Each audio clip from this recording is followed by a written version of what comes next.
to show you how we at Tall Tale Equestrian like to do the first ride on a baby off-the-track thoroughbred. So there's a few pieces of equipment that you are definitely going to want for if you're doing a first ride. So first of all, you'll notice that I have this stirrup leather here. This is a neck strap.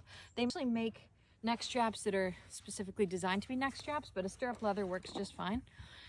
Also known as a grab strap or an oh shit strap.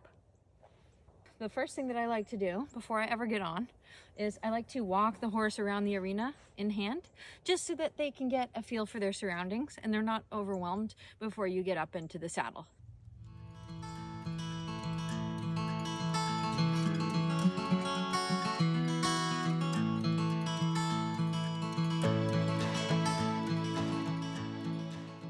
Another thing I wanted to mention is when I do a first ride, there's a couple of different things that I like to use just as a baseline. So I like to use a plain snaffle, just a very basic, soft, plain snaffle bit.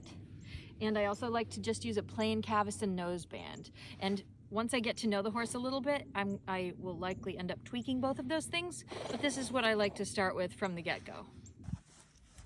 So this mare, I walked her around until she decided that she felt relaxed enough that she could take a breath.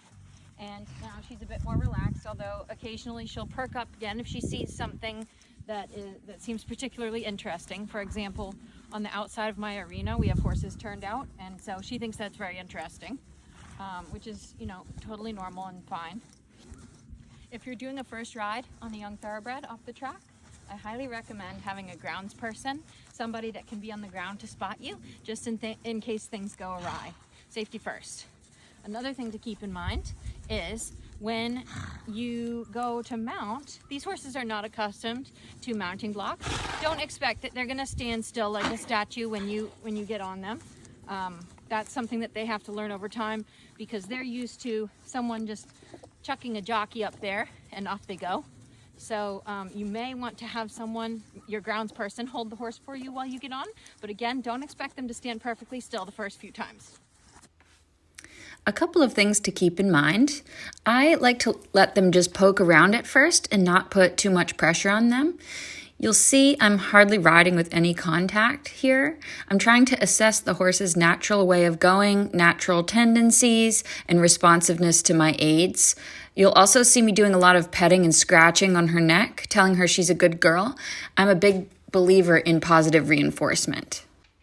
I don't try to assess a horse's movement from a first ride. This horse, for example, is actually a beautiful mover, but you'd never know it from this first ride. She's understandably a bit tense being in a new place and doing what I like to call the giraffe truffle shuffle. Her head is up in the air like a giraffe because she's scoping out what's going on in her new environment, and her back is inverted, and thus she's not able to demonstrate at this moment what a nice mover she really is. And just as a point of reference, this is how the horse moves. She's actually a gorgeous mover. So instead, I use this ride to gauge the horse's temperament and rideability. This horse, for example, willingly did everything I asked of her, even though she was in a new place with a new rider. She easily picked up both leads. She vaguely steered. She listened to and understood the magic word, which is whoa. She kept a steady tempo and was responsive to my leg without being reactive. When I canter, I never sit on their backs until much later on in the training process. I stand up out of the tack to allow their backs to move freely. Many off-the-track thoroughbreds will feel crooked at first. They'll feel bent to the left all the time, and at this stage, I don't try to really correct this. My objective here is just assessing the horse. Now, here you'll see her pop over a couple of little fences. As a side note, I don't always attempt to jump an off-the-track thoroughbred on its first post-track ride, but if it's going really well and the horse seems very confident over trot poles, I might give it a try. Stay tuned on an episode on starting your off-the-track thoroughbred over fences for more on that.